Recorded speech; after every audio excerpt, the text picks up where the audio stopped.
Ibu Esteria Manurung sebagai penyuluh ahli Madya Kanwil Kemenak DKI Jakarta, bidang agama Kristen, apa hikmah perayaan Paskah di tahun ini? Shalom, saudara-saudari, Bapak Ibu yang kekasih di dalam nama Yesus Kristus. Salam sejahtera bagi kita semuanya.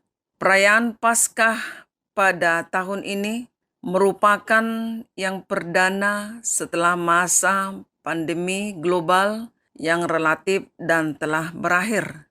Patut kita bersyukur kepada Tuhan Allah karena kemurahannya yang telah menolong bangsa Indonesia melewati masa mencekam ini. Kita sangat mengapresiasi kerja keras semua pihak yang telah mematuhi segala aturan dan peraturan agar terbebas dari pandemi COVID-19. Paskah di tahun 2023 adalah bahwa kita sungguh-sungguh telah terlepas dari banyak masalah krusial. Setelah berlalunya pandemi COVID-19, maka pada saat ini kita mengambil hikmah bahwa kebangkitan Kristus akan memberikan kemenangan bagi kita untuk melawan segala hal yang menghambat dan yang mengkekang ataupun yang menjajah baik itu tubuh jasmani kita di dalam COVID-19. Tapi pada saat ini kita bersyukur kita telah dibangkitkan dan kita merayakan Paskah di tahun 2023 ini.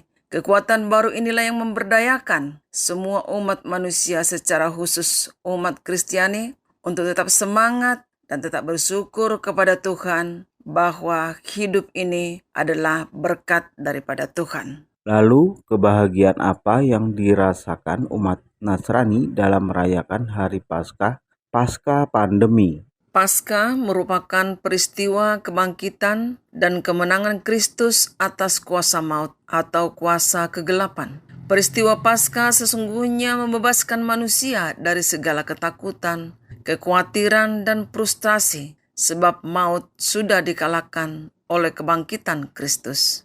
Yesus yang bangkit dari kematiannya memulihkan iman setiap orang yang percaya kepadanya.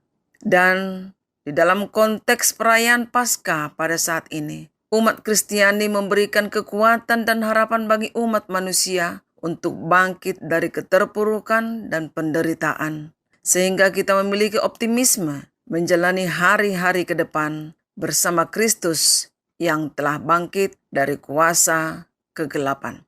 Tantangan berat yang dihadapi oleh umat manusia, namun kita berbahagia dan sangat bersyukur di mana kebangkitannya membukakan pintu-pintu berkat dan membukakan segala hal yang baik di dalam kehidupan umat ciptaannya dan umat yang percaya kepadanya.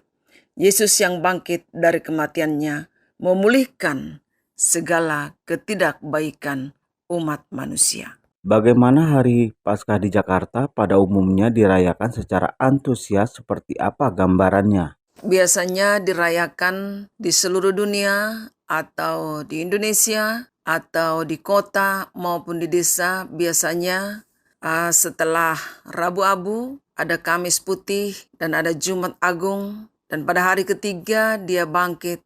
Itulah yang disebut dengan hari Minggu dan hari Paskah. Di dalam merayakan hari Paskah, biasanya di pagi-pagi hari, pagi-pagi buta, maka seluruh umat Kristiani akan merayakan hari Paskah dengan beribadah di dalam gereja, baik itu sekolah minggu, sekolah remaja, pemuda, dan ibadah dewasa. Semuanya mengalami kuasa daripada Tuhan, mengalami kebangkitan yang daripadanya. Biasanya gambaran-gambaran perayaan Paskah adalah dengan adanya telur Paskah atau lomba menggambar telur Paskah dan juga hal lainnya, di mana telur Paskah adalah menggambarkan hidup baru. Manusia yang hidup baru adalah meninggalkan manusia lama dalam arti manusia yang berdosa. Namun di dalam hidup baru, mereka hidup di dalam kuasa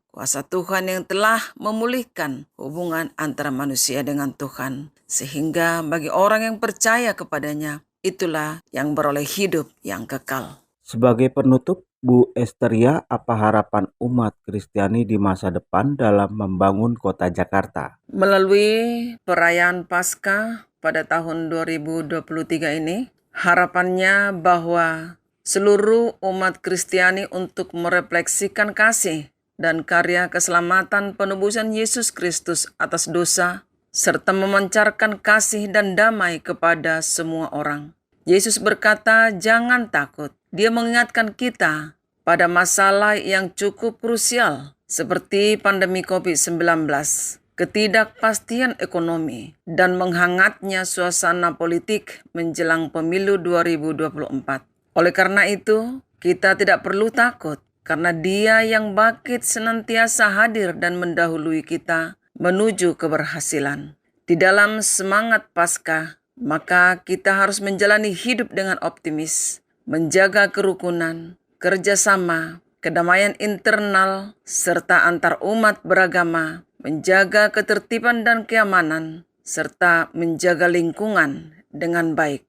Oleh karena itu, diharapkan umat Kristiani dapat mengambil inspirasi dari kasih dan damai yang dipancarkan oleh Yesus Kristus di dalam perayaan ini, serta menjaga kerukunan dan kebersamaan antar umat beragama demi terciptanya kedamaian dan keamanan di Indonesia. Selamat merayakan Hari Paskah. Dia telah bangkit dan kita telah menang dari kuasa dosa. Kita dimenangkan oleh kebangkitannya. Maka hiduplah dalam kasih, hiduplah di dalam damai. Tuhan memberkati kita semua. Shalom, salam sejahtera bagi kita semua. Baik pendengar, selamat Paskah bagi umat Kristiani dan terima kasih.